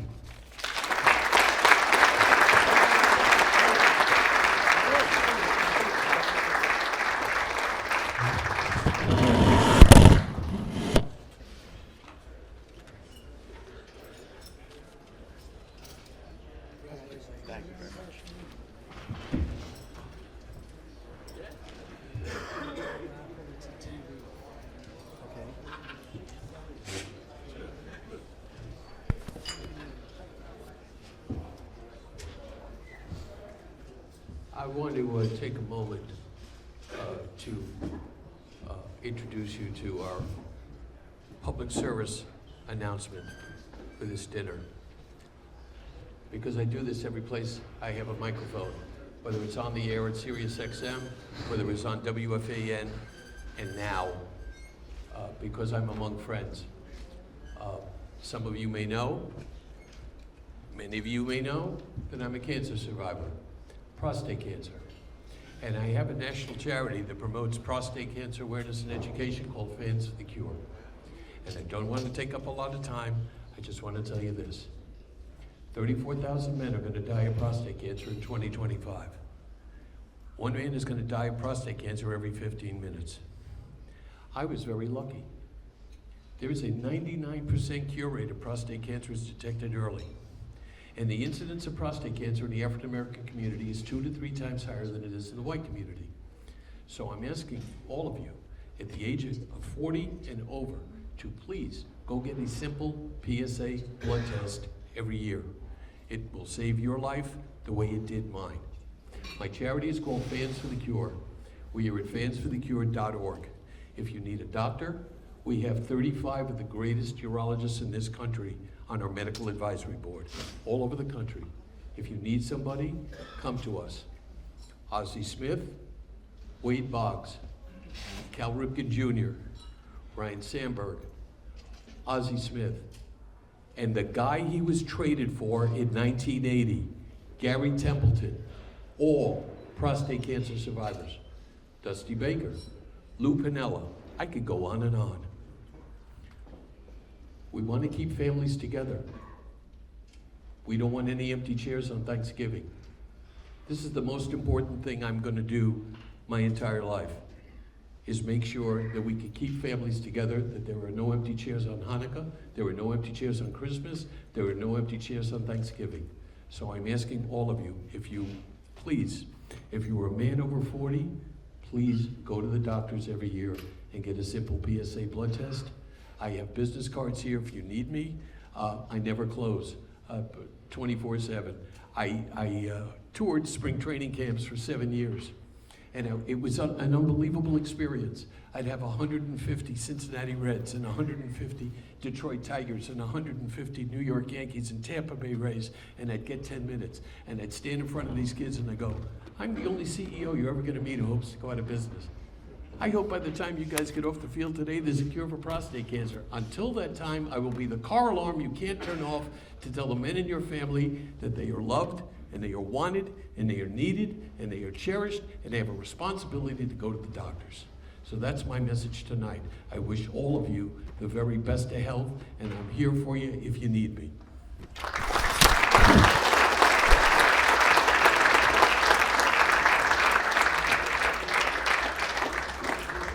It's time for we're raffling off the TV.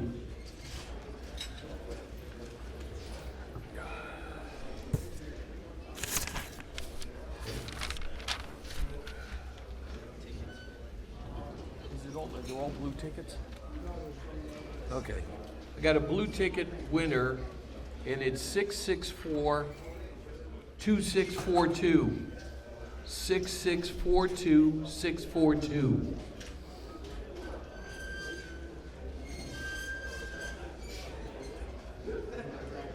$6642642, blue ticket.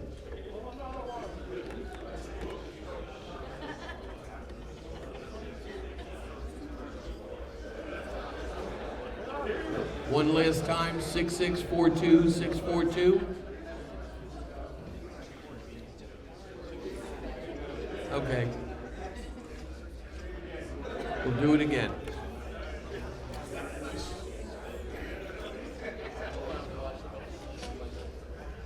Another blue ticket, 5642421.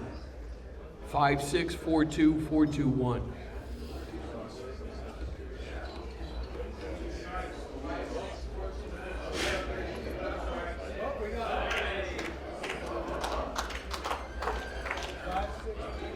Five, 6, 4, 2, 4, 2, 1.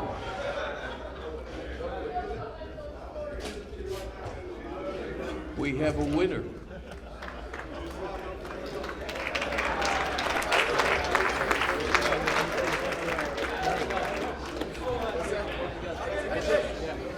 Nice going. Yes.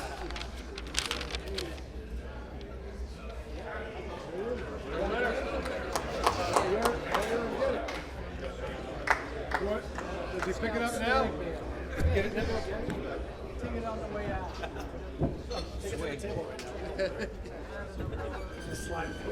We also are we're also auctioning off a swag bag, and it's a yellow ticket, 169370. 169370. The bar mitzvah boy wins the swag bag. Very nice. Back in 1980, Steve, back in 1980, could you ever imagine that 45 years later you'd come back here and win a swag bag? What a great life he's having. Anything else? That's it? Back to our show.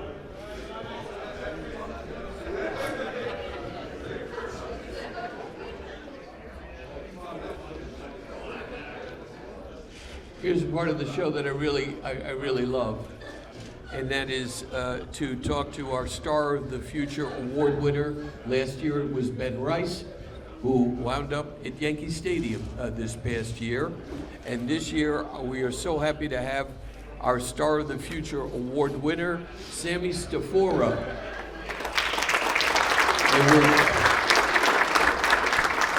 And Sammy is very grateful that I'm going to interview him before his bedtime. He was selected, as you may or may not know, in the second round of the draft 2 years ago, taken 43rd overall out of Walter Panis High School in Cortland Manor.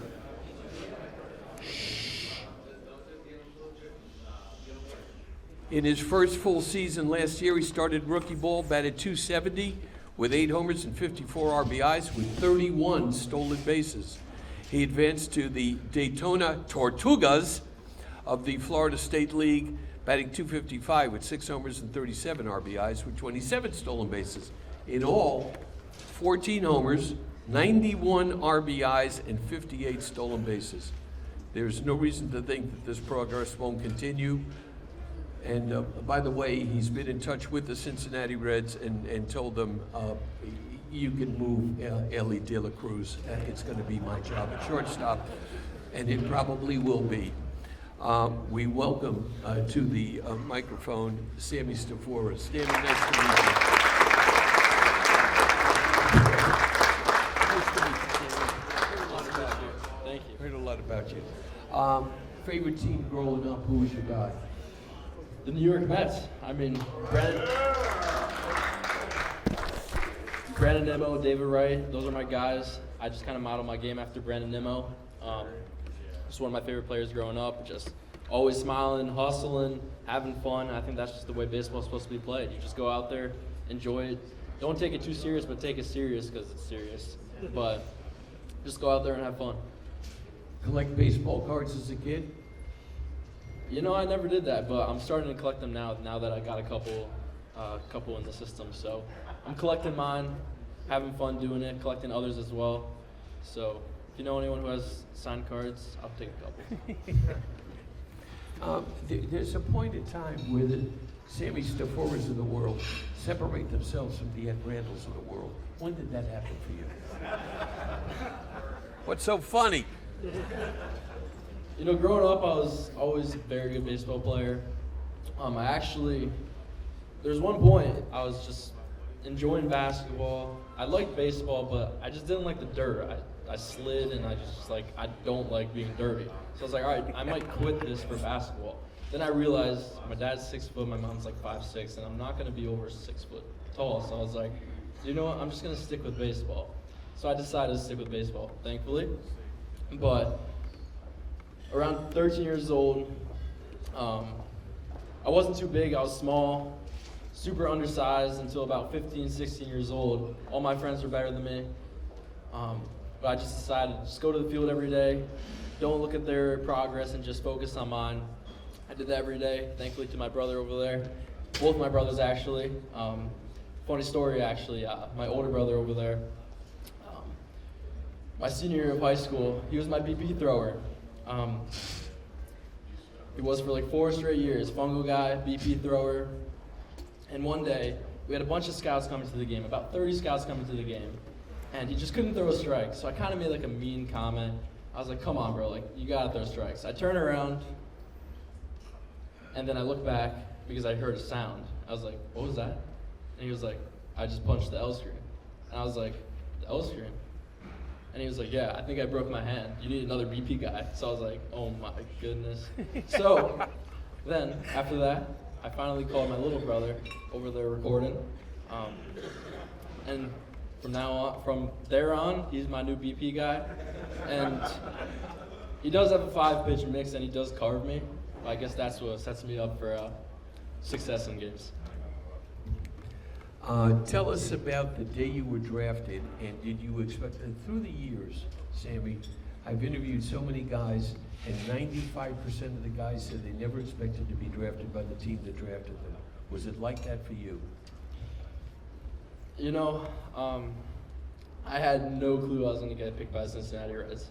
At first, I was pretty convinced it was going to be the Yankees, and then it was like the pick before, and then the Yankees were like, not happening. So I was like, all right, I guess not. And then it was like the 40th pick, and then the Astros or something, someone called, and it was like, all right, we're gonna take you in this like 60th pick. I was like, all right, like telling the family, I'm ready for that pick. And then my agent calls me and he goes, yeah, you're up next. And I was like, next? He's like, yeah, like you better get downstairs on the TV. So I went downstairs, told everyone, and I was like, I'm getting drafted this pick. And then right after that, it was just a great moment. Just unbelievable time, and me and my boys just partied for one straight day. I just remember eating red velvet cheesecake and bacon, egg, and cheese for breakfast, and I will never regret that. What's John Saprini really like? Just an unbelievable guy. That's all I could say. He was always at my games. I mean, always there for me if I ever need anything. He's just I text him, he'll text very, very quickly back, and he's just always there for me. It's pretty simple. Just truly a special guy. First game as a pro. Honestly, first month as a pro was terrible. I show up to the complex. I'm like, all right, this is going to be easy. Like, I'm pretty high on myself because I got drafted. I'm just super excited. Should be pretty easy.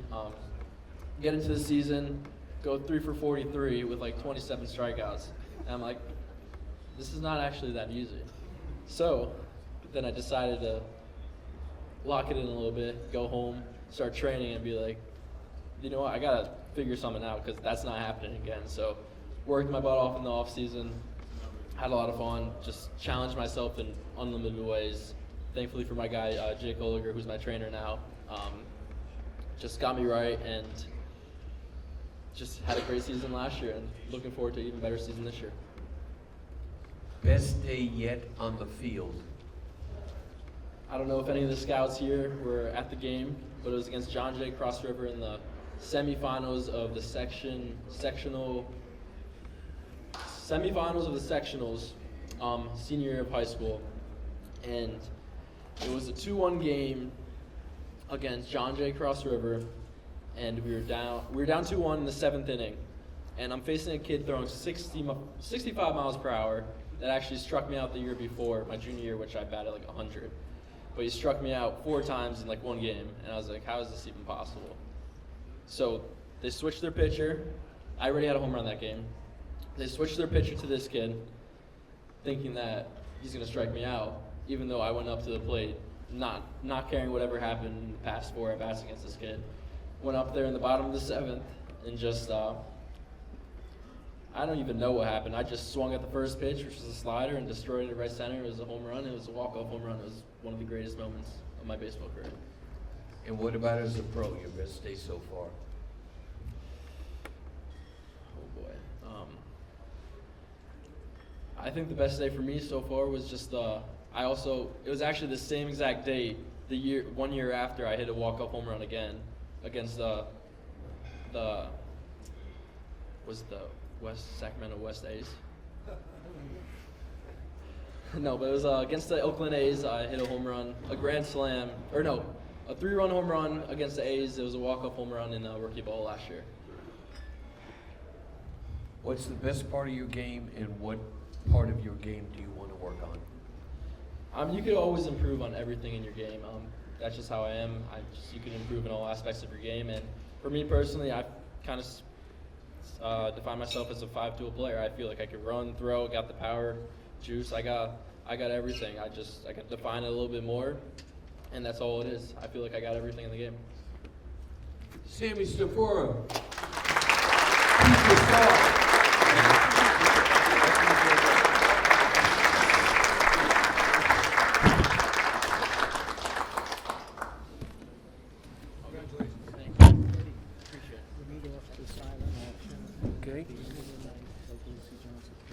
Okay.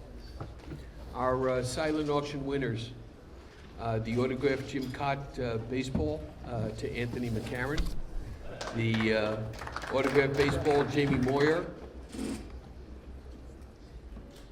Sal Raie, R-A-I-E, Philadelphia phone number. And the same, Sal also wins the Steve Garvey baseball, and the Chris Chambliss baseball, the Bucky Dent baseball to Anthony Aloisio. Pete Caldera wins the Baseball's Ferocious Gentleman book, written by Lee Lowenfish prior to his writing the current book, Everybody Smokes in Hell. Also the Imperfect Diamond to Perry Barber. The Baseball's Endangered Species, again, Lee Lowenfish to Nick D'Arienzo, and a blank page, and another blank page. And End of an Era, last New York Giants game at the Polo Grounds to Perry Barber, and she also wins the Chicago Cubs and Mo, autographed Mo Resner and George Greger book. And you can pick them up in the right field with John Sabrini at the end of the night. Our final award of the night is the Ralph DiLullo Award, which goes to Chris Reardon of Queens College. Chris pitched at Queens College before beginning his coaching career at Caldwell University, where he stayed for 8 seasons. Then it was on to Queens College, where he has coached for the past 11 years. 2 years ago, he coached Queens to the best season in school history with a 34-19 record. He followed that up last season with 30 more wins and had a program record 8 players earn all-conference honors. His teams have appeared in the last 5 East Coast Conference playoffs. Our final award winner of the night is the Ralph DiLullo Award, which goes, please welcome Chris Reardon of Queens College.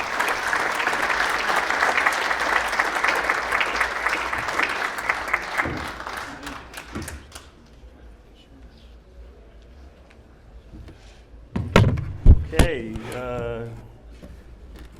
so been the head coach at Queens College for the last 11 years. Attended Queens College, like Ed mentioned. 1998, we had won the championship. 2 years ago, 25 years later, as a coach, won the championship. It was an amazing feeling, and It wouldn't have been possible without a few of the guys in the room tonight who are coaches on my staff, who have been with me for, John Smith's been with me for the whole entirety of Queens College, 11 years. Alex Nikolic has been with me for 8 years, right? 8, Alex? And 9, yeah. And Paul Sasso has been with us for 6 years. And when Paul arrived, we hadn't had a winning season at Queens. And since Paul arrived, we haven't had a losing season at Queens. So Paul, thank you. John, thank you. Alex, thank you so much. The first 3 years, 37 wins. The last 3, 90 wins. Conference championship, 2 finals appearances. Life has been good. I've been getting recognition, awards, but it doesn't happen without the coaches, without the players. My wife, who went home earlier with my youngest, it doesn't happen without that support and the people that are closest to me in my life. And I can honestly say these guys are my family. And I married my wife 11 years ago, and honestly, I'm 50 now. When I married my wife, my life changed for so much better. I just became, Coach mentioned it earlier before, when I started at 25 as a head coach, I had really, the motivation was to win. I can honestly say now, the motivation is to make people better. And that's the most gratifying thing about our profession and what we do. We have an opportunity to make an impact in those young people's lives, and all the better because of it. So thank you so much. Thank you guys for this award. I'm greatly appreciative of it. Thank you, and congratulations to everybody else here tonight winning awards. Thank you.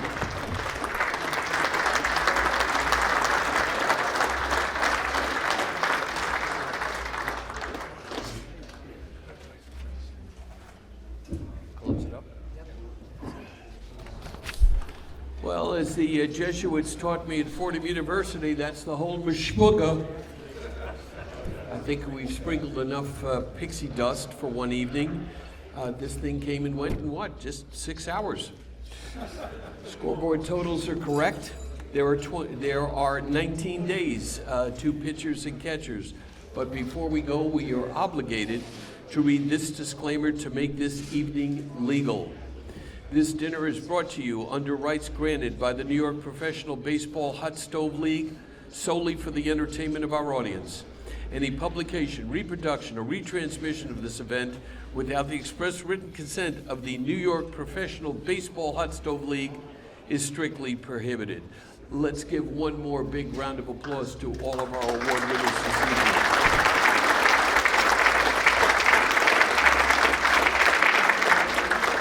Like we say on the big show, as the great Arnie Harwell once said, I think I've done all the damage I can do. Please note no animals were harmed in the production of this dinner nor any special effects used. And when all is said and done, there is nothing left to say or do. And please remember these words that I live by. Never sweat the petty things, and never pet the sweaty things. As we watch the 2025 season unfold, please remember the immortal words of the great Joaquin Andujar, who said, "You can sum up baseball in one word: you never know." Shameless reminder, join me please on Remember When on MLB Network Radio tomorrow morning at 7 o'clock on Sirius XM Radio Channel 89.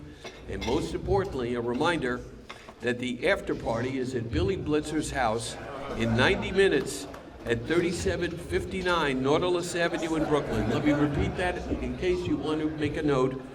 The address is 3759 Nautilus Avenue in Brooklyn for the after party. Thank you so much for coming.